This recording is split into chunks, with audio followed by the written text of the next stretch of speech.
person in Massachusetts at the time, John Hancock, and you were treated the same way in Joseph Warren's practice as Dada Boses, who is a black slave who is totally otherwise unknown to history, except that he shows up in the account books.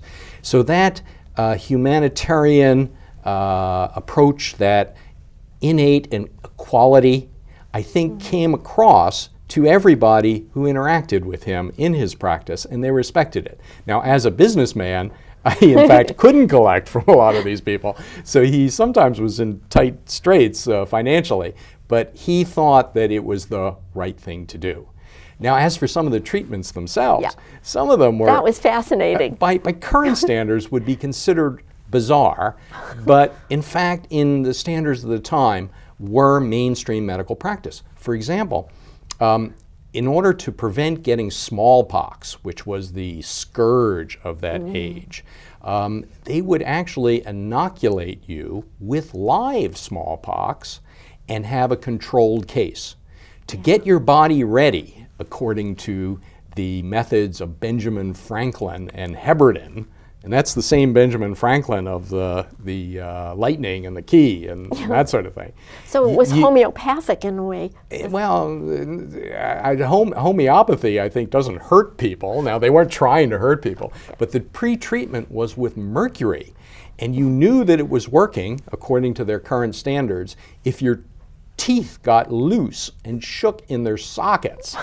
That was the pre-treatment for the smallpox thing. In fact, John Adams, the second president of the United States, and is rather well known from this time period, met Joseph Warren during one of those treatments, and they became fast friends, despite these treatments. But indeed, that was considered the best medical care at the time. So I don't think it would be right for us to look at it and laugh up our sleeves. Well, I do a little bit. But in fact, you have to catch the context of the time. That was optimal medical treatment at the time. And by the statistics of people surviving smallpox, it actually worked. It did, yeah. Although a lot of people had loose teeth. Better to have loose teeth than smallpox, I guess. It's always about risk and benefit, right? Yes. So, but there was dentistry at the time, right? Yes, but in Boston and Massachusetts, there were no full-time dentists. Right. So Paul Revere, who was like a jack of all trades, was also a part-time dentist. And he actually did a couple of false teeth for Joseph Warren. And sadly, but uniquely, later on when Dr. Warren was killed on the battlefield, the false teeth that Paul Revere are said to have made were how they identified Joseph Warren's body. Yeah, and he had several burials, so there was an opportunity to examine his dental work and his skull. There was quite a bit about that, right? That was bizarre sidelight to that story. Yeah, it was gruesome and sad, but it was fascinating to think how that all played out. But now, I have a question for you. Dr. Warren was kind of a Renaissance man. He knew all these different things, and he had all this different background. This book is filled with detective work, stuff that no one ever knew before. And my husband, who knows a lot about history, didn't know a lot of this stuff. And could you tell us a little bit about your background and how the heck you were able to dig all this up and find all this out and write all this? The writing is magnificent. Thank you. The quotes are fascinating, and you even dreamed up some dialogue that probably happened. And I identify that clearly. Yeah. Whenever it's a probably, I will identify that as opposed to document it.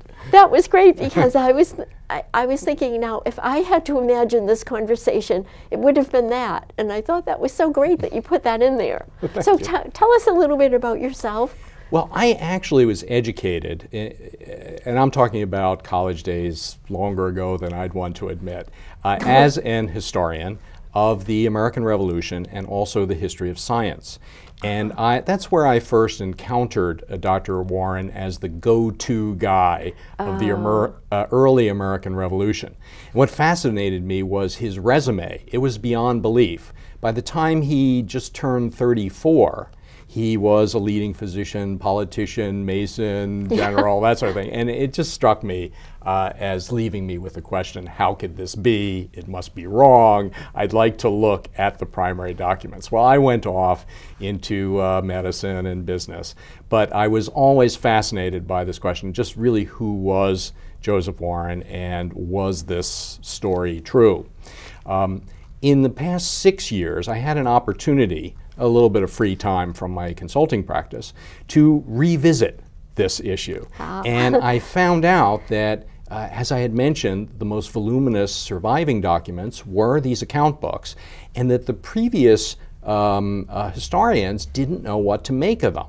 But having some background in business, history of science, history of the American Revolution, that it was a realization that at first took me aback, that rather than just enjoying this as someone who likes American history and maybe looks at the History Channel, that sort of thing, that I maybe had the background, and possibly the only person in the United States who had that background and interest who could reconstruct Joseph Warren's story. Well, that is just amazing because, you know, all the different aspects that you bring to this are all come together in the book. And you're kind of a modern-day Joseph Warren in some ways. I hope you never get into a battle. Not that way, for sure. But this, the book is just fascinating. And we could go on forever talking about so many other stories and things that are in the book. But it's a fascinating read. And I want to thank you so much for coming today. And thank you for having me. Oh, thank you for coming. I hope we can do a sequel to this. That might be fun. We could cover a whole lot more things. I would enjoy that. Okay. Well, thank you for watching Books and Authors. This is Terri Kelley saying goodbye for now.